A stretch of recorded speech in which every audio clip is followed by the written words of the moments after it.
जय श्री कृष्णा दोस्तों, आप सभी को मेरा नमस्कार। कल आप सबने कार्तिक मास महात्म्य कथा अध्याय 11 सुना। आज मैं आप सबके लिए कार्तिक मास महात्म्य कथा अध्याय 12 एवं 13 लेकर आई हूँ। तो श्री हरि विष्णु का नाम लेकर कथा शुरू करते हैं। कार्तिक मास महात्म्य कथा अध्याय 12। नारद जी ने कहा, तब इंद्रादिक देवता वहां से भय कंपित होकर भागते भागते बैकुंठ में विष्णु जी के पास पहुँचे। देवताओं ने अपनी रक्षा के लिए उनकी स्तुति की।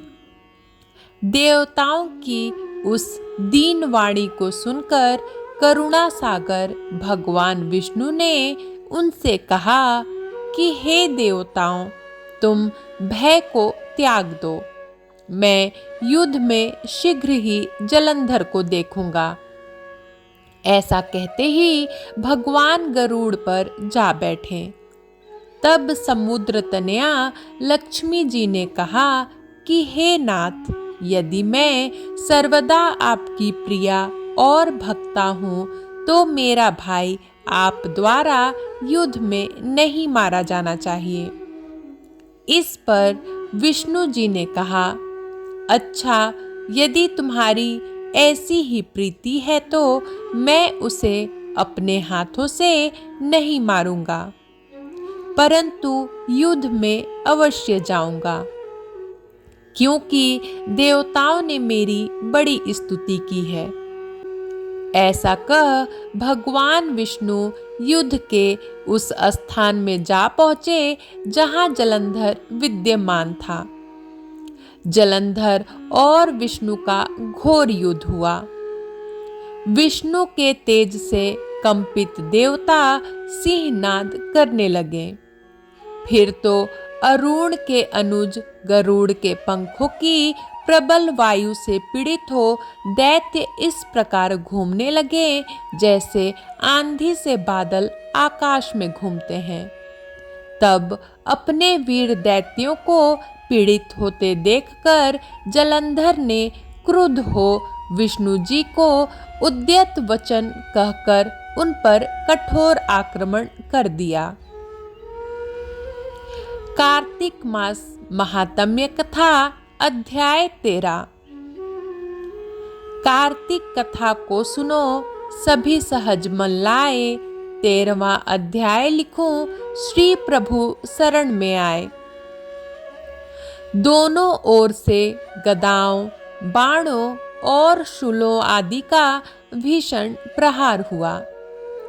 दैत्यों के तीक्ष्ण प्रहारों से व्याकुल देवता इधर उधर भागने लगे। तब देवताओं को इस प्रकार भयभीत हुआ देखकर गरुड़ पर चढ़े भगवान युद्ध में आगे बढ़े और उन्होंने अपना सारंग नामक धनुष उठाकर बड़े जोर का टंकार किया। त्रिलोकी शाब्दित हो गई। पल मात्र में भगवान ने हजारों दैत्यों के सिरों को काट गिराया। फिर तो विष्णु और जलंधर का महासंग्राम हुआ। बाणों से आकाश भर गया। लोग आश्चर्य करने लगे। भगवान विष्णु ने बाणों के वेग से उस दैत्य की ध्वजा, छत्र और धनुष बाण काट डाले। इससे व्यथित हो उसने अपनी गदा उठाकर गरुड़ के मस्तक पर दे मारी। साथ ही क्रोध से उस दैत्य ने विष्णु जी की छाती में भी एक तीक्ष्ण बाण मारा। इसके उत्तर में विष्णु जी ने उसकी गदा काट दी और अपने सारंग धनुष पर बाण चढ़ाकर उसको बींधना आरंभ किया। इस पर जलंधर इन पर अपने पैने बाण बरसाने लगा।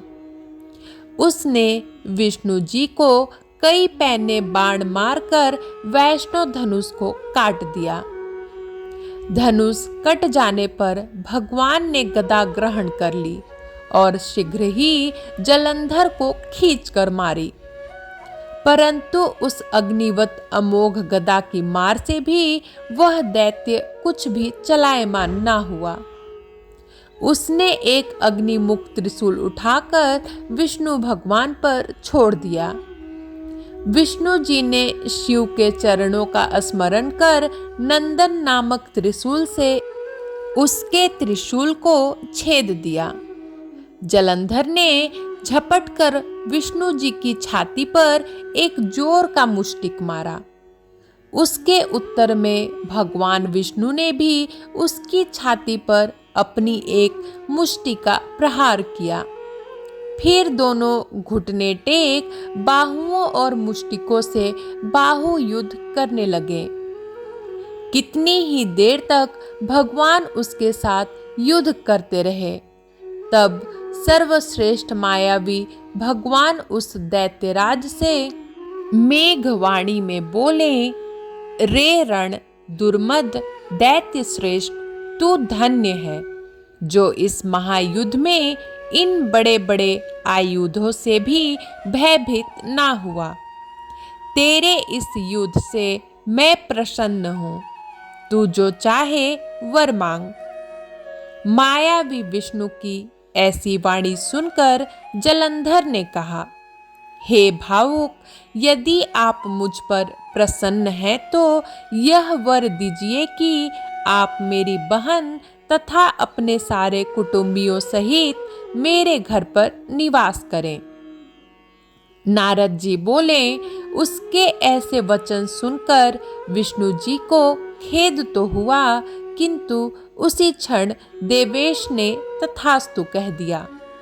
अब विष्णु जी सब देवताओं के साथ जलंधरपुर में जाकर निवास करने लगे।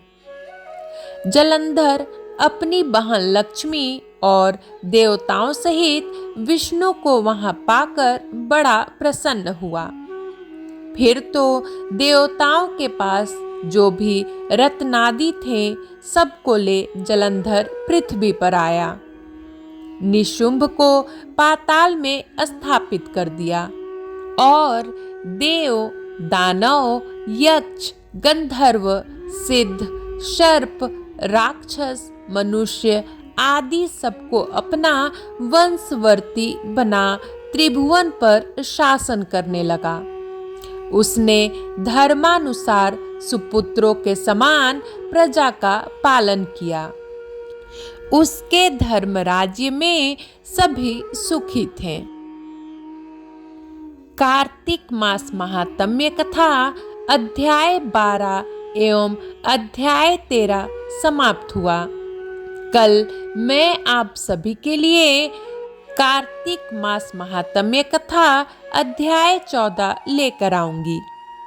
तब तक के लिए जय श्री कृष्णा, जय विष्णु भगवान, जय माँ लक्ष्मी।